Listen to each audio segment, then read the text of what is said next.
Au nom du Père et du Fils et du Saint-Esprit, la grâce de notre Seigneur Jésus-Christ, l'amour de Dieu le Père et la communion de l'Esprit Saint soient toujours avec vous. Je t'appelle mon Dieu car tu peux me répondre. Écoute-moi, entends ce que je dis. Garde-moi comme la prunelle de l'œil. Sois mon abri, protège-moi. Au début de cette Eucharistie, humblement, nous reconnaissons que nous sommes pécheurs et dans la confiance, nous implorons la miséricorde du Seigneur.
Qu'il nous pardonne nos péchés et nous conduise à la vie éternelle. Ensemble, nous chantons la gloire de Dieu.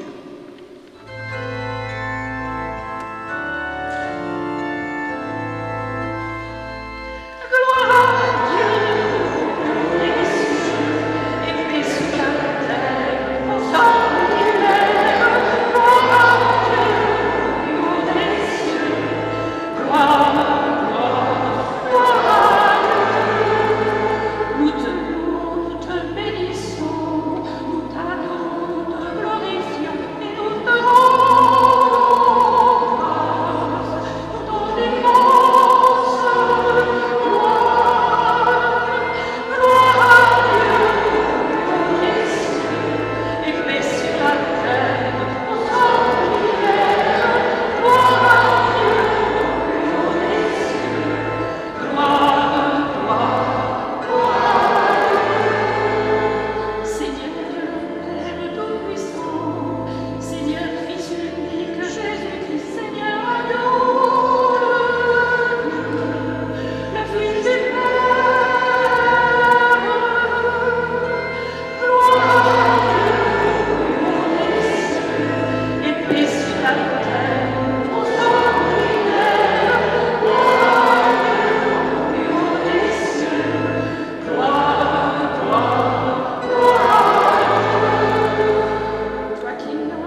et servir ta gloire d'un cœur sans partage.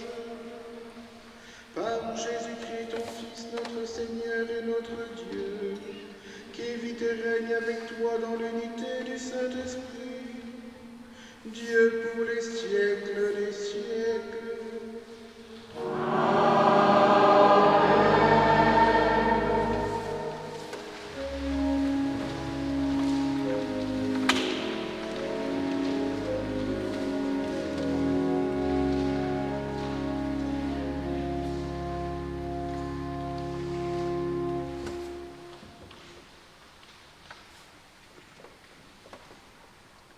Lecture du livre du prophète Isaïe. Broyé par la souffrance, le serviteur a plu au Seigneur. S'il remet sa vie en sacrifice de réparation, il verra une descendance. Il prolongera ses jours. Par lui, ce qui plaît au Seigneur réussira. Par suite de ces tourments, il verra la lumière. La connaissance le comblera. Le juste, mon serviteur, justifiera les multitudes. Il se chargera de leurs fautes. Parole du Seigneur.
Lecture de la lettre aux Hébreux. Frères, en Jésus, le Fils de Dieu, nous avons le grand prêtre par excellence, celui qui a traversé les cieux. Tenons donc ferme l'affirmation de notre foi. En effet, nous n'avons pas un grand prêtre incapable de compatir à nos faiblesses.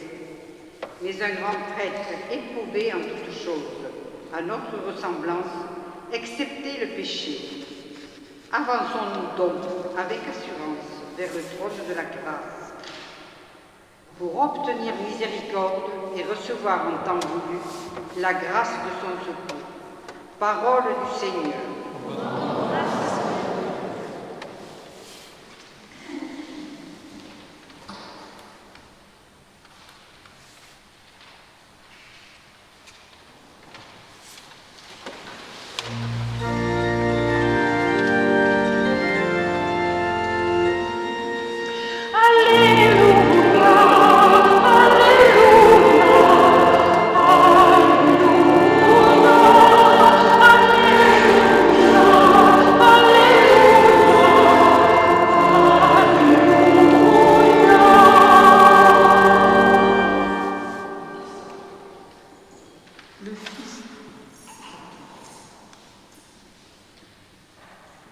Le Fils de l'homme est venu pour servir et pour donner sa vie en rançon pour la multitude.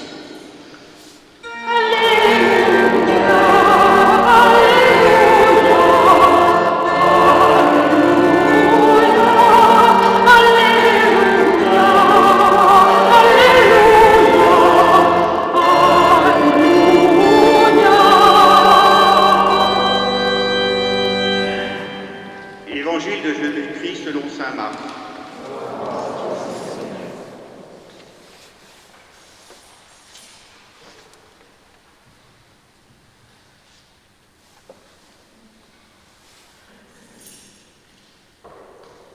En ce temps-là, Jacques et Jean, fils de Zébédée, s'approchent de Jésus et lui disent : « Maître, ce que nous allons te demander, nous voudrions que tu le fasses pour nous. » Il leur dit : « Que voulez-vous que je fasse pour vous ?»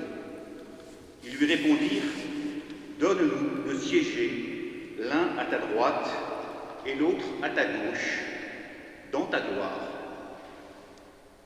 Jésus leur dit : « Vous ne savez pas ce que vous demandez.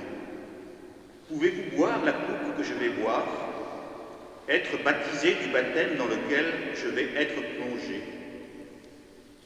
Ils lui dirent : « Nous le pouvons. » Jésus leur dit : « La coupe que je vais boire, vous la boirez, et vous serez baptisés du baptême dans lequel je vais être plongé. Quant à siéger à ma droite ou à ma gauche, ce n'est pas à moi de l'accorder. Il y a ceux pour qui cela est préparé. » Les 10 autres qui avaient entendu se mirent à s'indigner contre Jacques et Jean. Jésus les appela et leur dit : « Vous le savez, ceux que l'on regarde comme des chefs d'une nation les commandent en maître. Les grands leur font sentir leur pouvoir. Parmi vous, il ne doit pas en être ainsi. Celui qui veut devenir grand parmi vous sera votre serviteur. Celui qui va être parmi vous le premier sera l'esclave de tous. Car le Fils de l'homme n'est pas venu pour servir, pour être servi, mais pour servir et donner sa vie en rançon pour la multitude. » Acclamons la parole de Dieu.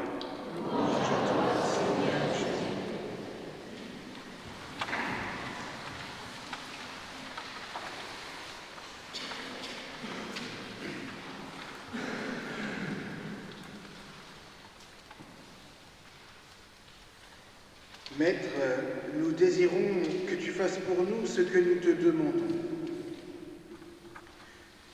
Curieuse demande, curieux moment pour cette demande. Curieuse demande, discrète, secrète même, enveloppée, comme si les deux frères craignaient de l'exprimer clairement. Mais Jésus les oblige alors à parler net. Que voulez-vous que je fasse pour vous ? Ils veulent être à sa droite et à sa gauche dans sa gloire, dans son royaume. Ils veulent être les premiers. Ils veulent avoir la meilleure place. Rien que cela. Eux qui furent parmi les premiers appelés, qui furent même parmi les 3 confidents de Jésus, n'ont encore rien compris au projet du Maître. Ils s'imaginent que Jésus va organiser un royaume terrestre et ils croient, le moment venu, pouvoir occuper des postes honorifiques. Oui, curieux moment pour parler de cela, car en effet, Jésus, pour la 3e fois et solennellement, vient de prédire sa passion. Voici que nous montons à Jérusalem et le Fils de l'homme sera livré aux grands prêtres et aux docteurs de la loi. Ils le condamneront à mort et ils le livreront aux païens.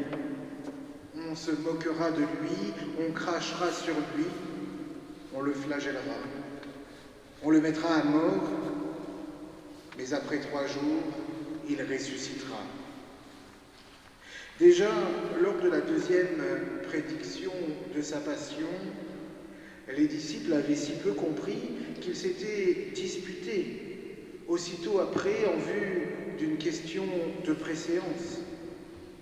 Mais Jésus, cette fois encore, ne s'affache pas. Patiemment, il tente encore de leur expliquer, de les enseigner.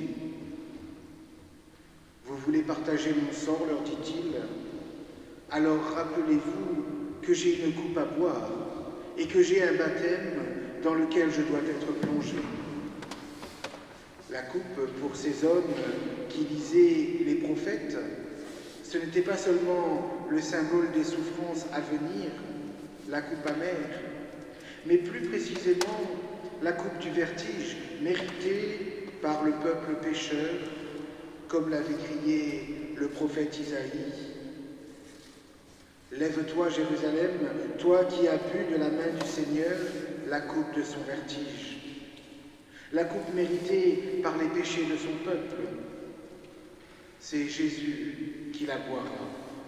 La coupe méritée par nos propres péchés, c'est Jésus qui encore la boit aujourd'hui. Quant à la mystérieuse plongée, le mystérieux baptême dont nous parle Jésus, eh bien, c'est cette plongée dans la mort violente, injuste, la mort révoltante de l'innocent sur qui on crachera. Mais les 2 disciples sont sûrs d'eux-mêmes. Ce n'est pas maintenant qu'ils vont reculer. Le combat ne leur fait pas peur, pourvu qu'ils arrivent à leur fin, pourvu qu'ils participent au pouvoir du Maître. Ils croient encore qu'on entre dans le royaume de Dieu comme dans une citadelle. Ils s'imaginent qu'au service de Jésus, il y a de bonnes places à conquérir et un pouvoir comme récompense. Mais une fois de plus, Jésus, en véritable éducateur de la foi, patient, développe sa pensée. Il ne crie pas, il explique. Et il éclaire d'abord le futur, puis le présent. Pour le futur, oui, les 2 frères suivront Jésus sur le chemin de la souffrance, et ils seront plongés eux aussi dans la mort, comme nous tous quand l'heure sera venue. C'est le sentier où tout au tard, tous les vivants, tous les êtres humains s'engagent. Mais pour nous les croyants, c'est un sentier où nous nous engageons à la suite du ressuscité et où nous sommes sûrs de la victoire de la vie sur la mort. Quant aux places d'honneur, eh bien c'est le secret de Dieu. Et il y aura certainement des surprises. On ne peut s'y pousser comme on joue des coudes sur la terre pour arriver en bonne position ou pour occuper un poste de choix. Les places près de Dieu, c'est Dieu lui-même qui les propose et il sait bien ce qu'il fait. D'ailleurs, même sur terre, pour un chrétien, les premières places, les vraies premières places, ne sont pas celles qu'on imagine. Et Jésus en vient à parler du présent. Il en appelle à l'expérience des disciples. Vous savez, que ceux qui semblent gouverner les peuples les oppriment et que leurs grands exercent sur eux leur pouvoir. Ceux qui semblent gouverner, dit Jésus, faisant sans doute allusion au semblant de pouvoir que possédaient tous les rois clés de Palestine sous le protectorat romain. Mais Jésus, plus largement, vise la volonté de puissance qui travaille le cœur de tout homme, qui travaille certainement chacun de nos cœurs, où que nous soyons, qui que nous soyons. En effet, et quelle que soit notre situation, notre position, nos responsabilités, que nous vivions seuls ou à plusieurs, nous sommes toujours le tyran de quelqu'un. Nous profitons de la moindre miette de pouvoir, que ce soit en famille ou que ce soit dans un cadre plus large de travail ou d'amitié. Nous voulons régner sur des intelligences, sur des destinées, sur des cœurs. Nous voulons être au-dessus de l'autre. Au grand jour et plus subtilement, nous organisons, peut-être sans le vouloir, notre monde autour de nous. Et parfois, même le témoignage rendu au Christ, même les engagements apostoliques, même la fidélité servent à améliorer notre image de marque, à imposer notre présence aux autres, à nous glisser plus près du Christ, à sa droite ou à sa gauche. Mais d'un mot, le Christ renverse toutes nos fausses valeurs. Il n'en est pas de même parmi vous, bien au contraire. Celui qui veut devenir grand parmi vous sera votre serviteur. Et celui qui veut être le premier parmi vous, qu'il soit le serviteur de tous. Il ne s'agit plus, en régime chrétien, de se pousser ou de se hisser à la première place, mais bien de se mettre volontairement à la dernière, au service de tous. Entendons bien, cela ne signifie pas qu'il faille renoncer à travailler à son vrai niveau, qu'il faille décliner les responsabilités en s'abritant derrière une humilité de mauvais aloi.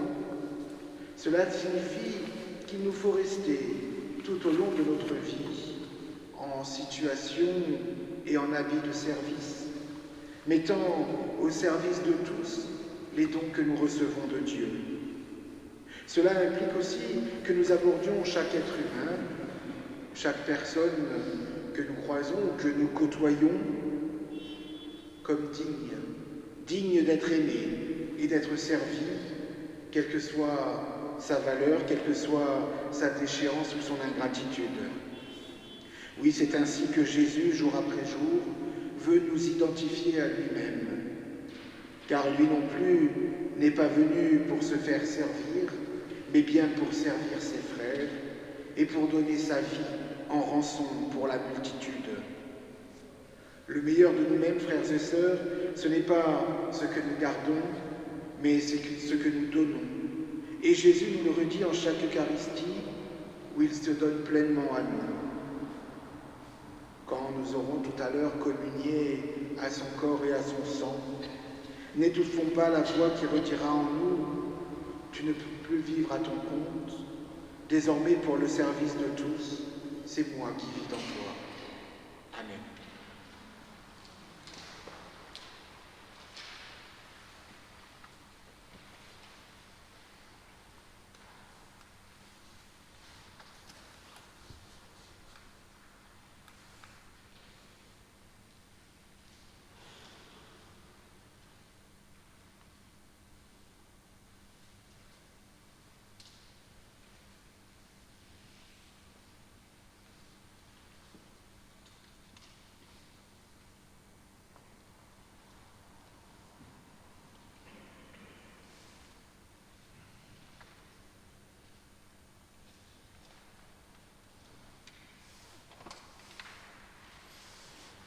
Ensemble, professons notre foi. Je crois en un seul Dieu, le Père Tout-Puissant, Créateur du ciel et de la terre, de l'univers visible et invisible. Je crois en un seul Seigneur, Jésus-Christ, le Fils unique de Dieu, né du Père avant tous les siècles. Il est Dieu né de Dieu, lumière née de la lumière, vrai Dieu né du vrai Dieu. Engendré, non pas créé, de même nature que le Père, et par lui tout a été fait. Pour nous les hommes et pour notre salut, il descendit du ciel. Par l'Esprit Saint, il a pris chair de la Vierge Marie et s'est fait homme. Crucifié pour nous sous Ponce Pilate, il souffrit sa passion et fut mis au tombeau. Il ressuscita le troisième jour, conformément aux Écritures, et il monta au ciel. Il est assis à la droite du Père. Il reviendra dans la gloire pour juger les vivants et les morts, et son règne n'aura pas de fin. Je crois en l'Esprit Saint, qui est Seigneur et qui donne la vie. Il procède du Père et du Fils. Avec le Père et le Fils, il reçoit même adoration et même gloire. Il a parlé par les prophètes. Je crois en l'Église, une, sainte, catholique et apostolique. Je reconnais un seul baptême pour le pardon des péchés. J'attends la résurrection des morts et la vie du monde à venir. Amen. Par amour, le Fils de l'homme a donné sa vie pour la multitude. Confions à son Père et à notre Père tous les habitants de notre terre.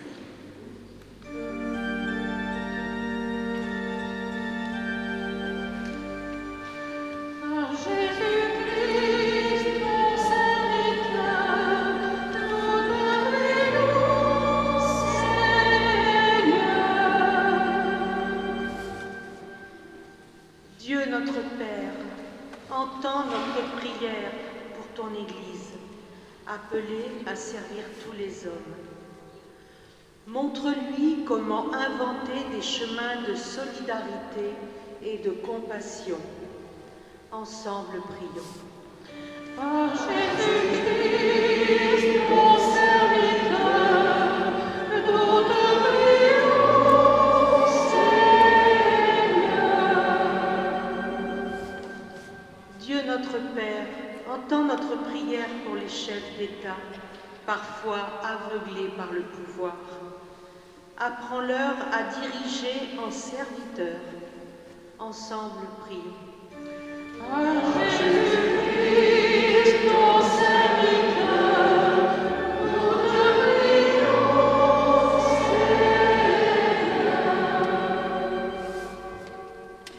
Dieu notre Père, entends notre prière pour ceux qui ont perdu leur emploi ou vivent dans la précarité. Console-les, donne-leur courage et force en leur épreuve. Ensemble, prions. Par Jésus-Christ, ton serviteur, nous te prions, Seigneur. Dieu notre Père, entends notre prière pour notre assemblée, appelée à la mission. Apprends-nous à partager dans la joie la bonne nouvelle. Ensemble, avec le pape François, prions. Jésus-Christ, ton serviteur, nous te prions, Seigneur. Cette semaine, nous avons accompagné à sa dernière demeure Monsieur Christian David. Seigneur, accueille-le dans ton paradis. Avec tous tes élus, nous t'en prions. Par Jésus-Christ, ton serviteur, nous te prions, Seigneur. Dieu notre Père, toi dont le Fils est venu sur terre en serviteur, écoute nos prières et daigne les exaucer. Par Jésus le Christ, notre Seigneur. Amen.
ensemble au moment d'offrir le sacrifice de toute l'Église.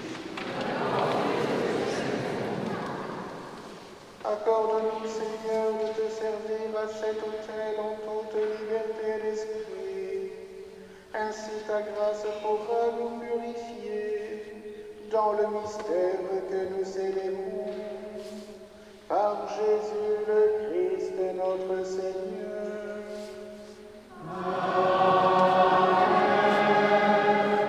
Le Seigneur soit avec vous. Élevons notre cœur.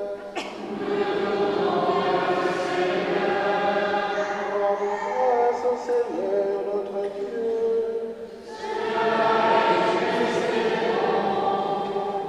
Vraiment, il est bon de te rendre grâce, il est juste et bon de te glorifier, Père très saint, car tu es le seul Dieu, le Dieu vivant et vrai.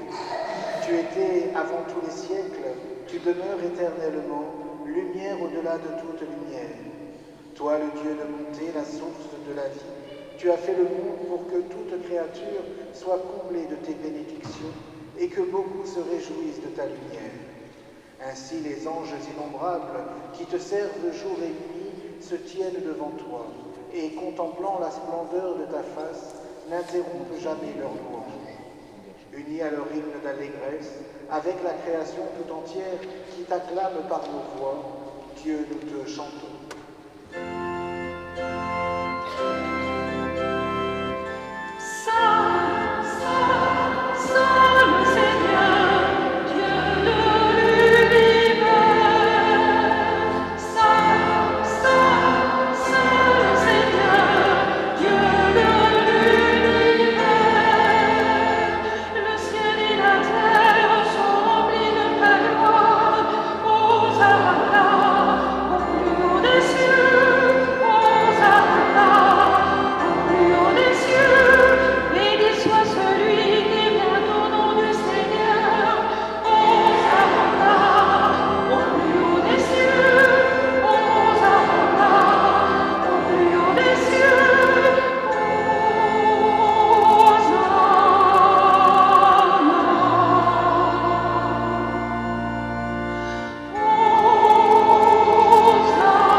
Père très saint, nous proclamons que tu es grand et que tu as créé toutes choses avec sagesse et par amour.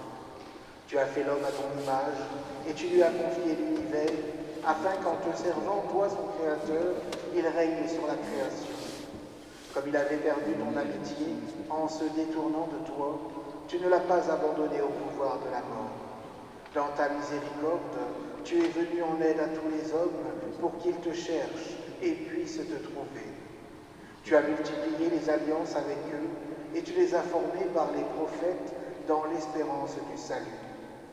Tu as tellement aimé le monde, Père très saint, que tu nous as envoyé ton propre Fils lorsque les temps furent accomplis pour qu'il soit notre Sauveur. Conçu de l'Esprit Saint, né de la Vierge Marie, il a vécu notre condition d'homme en toutes choses, excepté le péché, annonçant aux pauvres la bonne nouvelle du salut, aux captifs la délivrance, aux affligés la joie. Pour accomplir le dessein de ton amour, il s'est livré lui-même à la mort, et par sa résurrection, il a détruit la mort et renouvelé la vie. Afin que notre vie ne soit plus à nous-mêmes, mais à lui qui est mort et ressuscité pour nous, il a envoyé auprès de toi, comme premier don fait aux croyants, l'Esprit qui poursuit son œuvre dans le monde et achève toute sanctification. Que ce même Esprit Saint, nous t'en prions, Seigneur, sanctifie ces offrandes, qu'elles deviennent ainsi le corps et le sang de ton Fils dans la célébration de ce grand mystère que lui-même nous a laissé en signe de l'alliance éternelle. Quand l'heure fut venue où tu allais le glorifier, comme il avait aimé les siens qui étaient dans le monde, il les aima jusqu'au bout. Pendant le repas qu'il partageait avec eux, il prit le pain, il le bénit, le rompit et le donna à ses disciples en disant : Mangez-en tous. Ceci est mon corps, livré pour vous.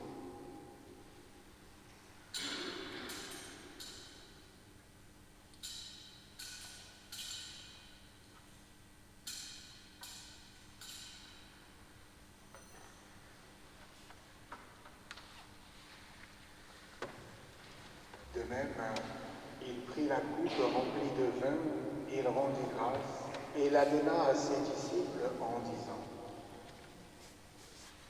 Prenez et buvez-en tous, car ceci est la coupe de mon sang, le sang de l'alliance nouvelle et éternelle, qui sera versé pour vous et pour la multitude en rémission des péchés. Vous ferez cela en mémoire de moi.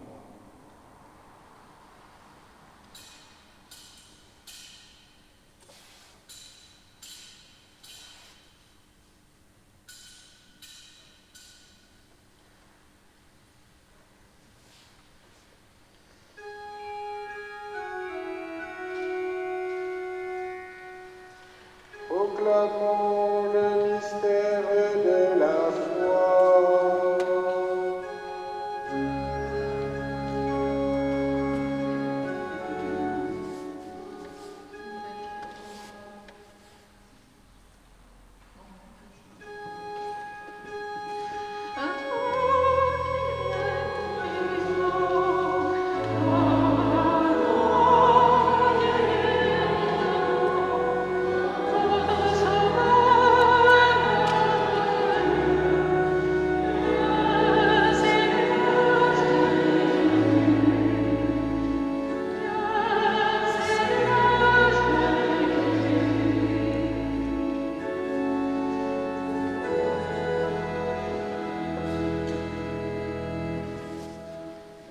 Voilà pourquoi, Seigneur, nous célébrons aujourd'hui le mémorial de notre rédemption, en rappelant la mort de Jésus-Christ et sa descente au séjour des morts, en proclamant sa résurrection et son ascension à ta droite dans le ciel, en attendant aussi qu'il vienne dans la gloire.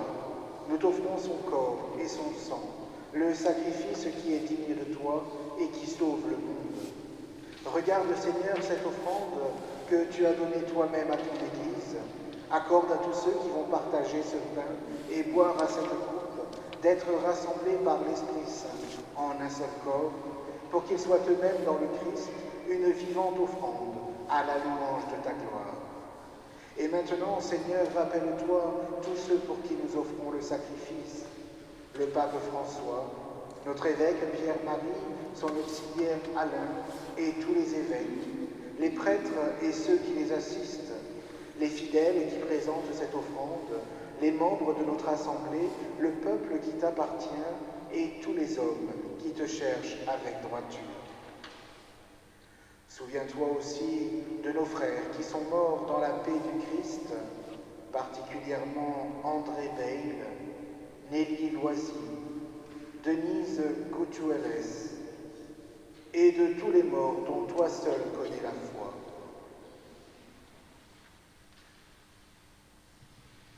À nous qui sommes tes enfants, accorde, Père très bon, l'héritage de la vie éternelle auprès de la Vierge Marie, la bienheureuse Mère de Dieu, auprès de Saint Joseph, son époux, des apôtres, des martyrs, de Saint Sixte II et de tous les saints dans ton royaume, où nous pourrons, avec la création tout entière, enfin libérés du péché et de la mort, te glorifier par le Christ notre Seigneur, par qui tu donnes au monde toute grâce et tout bien.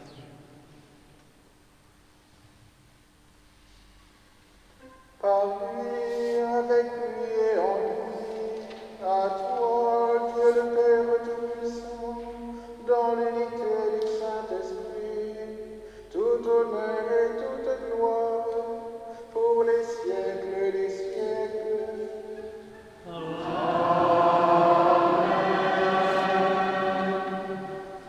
Comme nous l'avons appris du Sauveur et selon son commandement, nous osons redire: Notre Père qui es aux cieux, que ton nom soit sanctifié, que ton règne vienne, que ta volonté soit faite sur la terre comme au ciel. Donne-nous aujourd'hui notre pain de ce jour. Pardonne-nous nos offenses, comme nous pardonnons aussi à ceux qui nous ont offensés. Et ne nous laisse pas entrer en tentation, mais délivre-nous du mal. Délivre-nous de tout mal, Seigneur, et donne la paix à notre temps. Par ta miséricorde, libère-nous du péché. Rassure-nous devant les épreuves, en cette vie où nous espérons le bonheur que tu promets et l'avènement de Jésus-Christ notre Sauveur.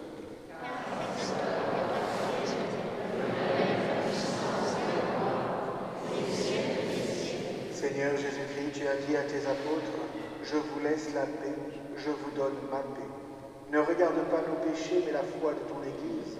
Pour que ta volonté s'accomplisse, donne-lui toujours cette paix et conduis-la vers l'unité parfaite, toi qui règnes pour les siècles des siècles.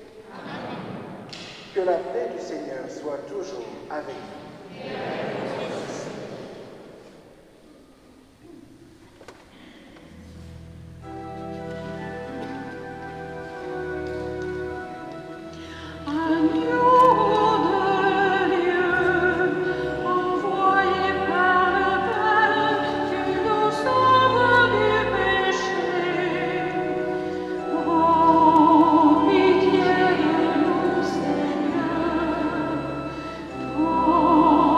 Pitié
Prions le Seigneur.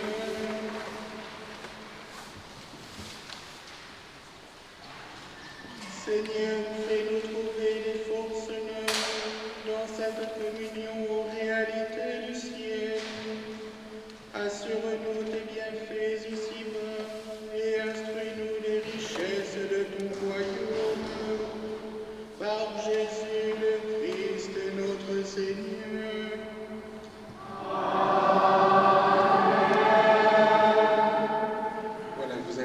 Que durant cette messe, nous avions eu la chance d'avoir un petit servant d'hôtel, enfin un grand servant d'hôtel, pardon, Martin, qui est scout et qui, à la sortie de cette messe, sera à votre disposition pour la vente de ses calendriers. Merci de lui faire un bon accueil pour qu'il puisse récolter quelques fonds pour la troupe marine qui est la troisième de Montpellier. Merci pour le service, Martin, et j'invite, si vous avez des enfants dans votre entourage, à les encourager à venir servir la messe le samedi ou le dimanche. J'aimerais aussi, peut-être asseyez-vous un instant, vous raconter une petite histoire. Il s'est trouvé dans une paroisse que je connaissais une petite dame très sympathique qui portait chaque dimanche la communion à son époux malade. Et voilà que ce qui arrive à chacun d'entre nous, ce qui arrivera à chacun d'entre nous, son époux a rejoint le Père, et cette petite dame a continué à venir prendre la communion chaque dimanche après le décès de son époux. Le prêtre, ne sachant pas au départ que l'époux était parti, continuait de lui distribuer cette communion dans la custode sans poser aucune question.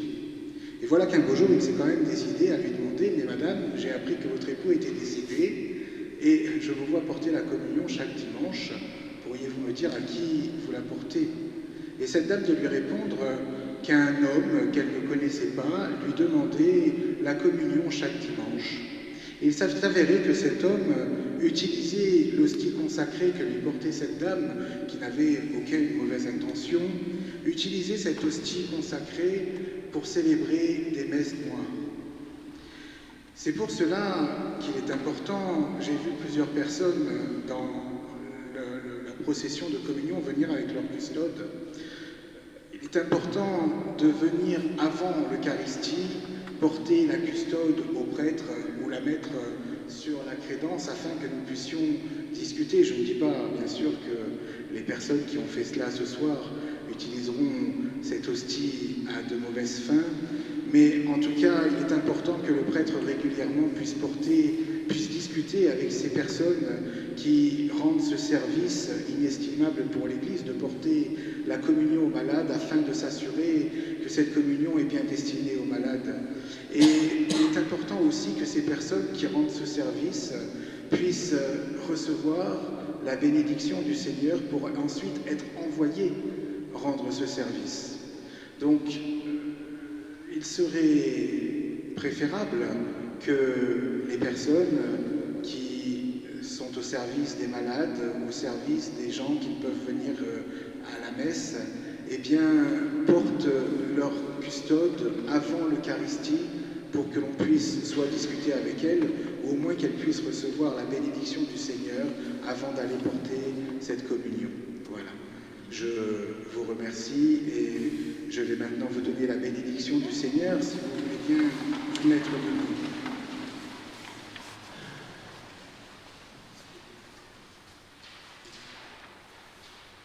Alors, Michel a une annonce à faire. Oui, vous avez vu à la fin de votre feuille 3 annotés, notamment les 7 et 8 décembre, Lourdes qui célèbre l'Immaculée Conception. Donc on me demande de vous rappeler, de rajouter, pardon, ce n'était pas fait, que le 8 décembre, à 16h, il y aura une conférence de Monseigneur Carré donc, pendant ce pèlerinage. Voilà, donc le 8 décembre à 16h, conférence de Monseigneur Carré. Et le lieu? On ne sait pas. Ils seront tous ensemble. On en saura davantage plus tard. Le Seigneur soit avec vous.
Allez!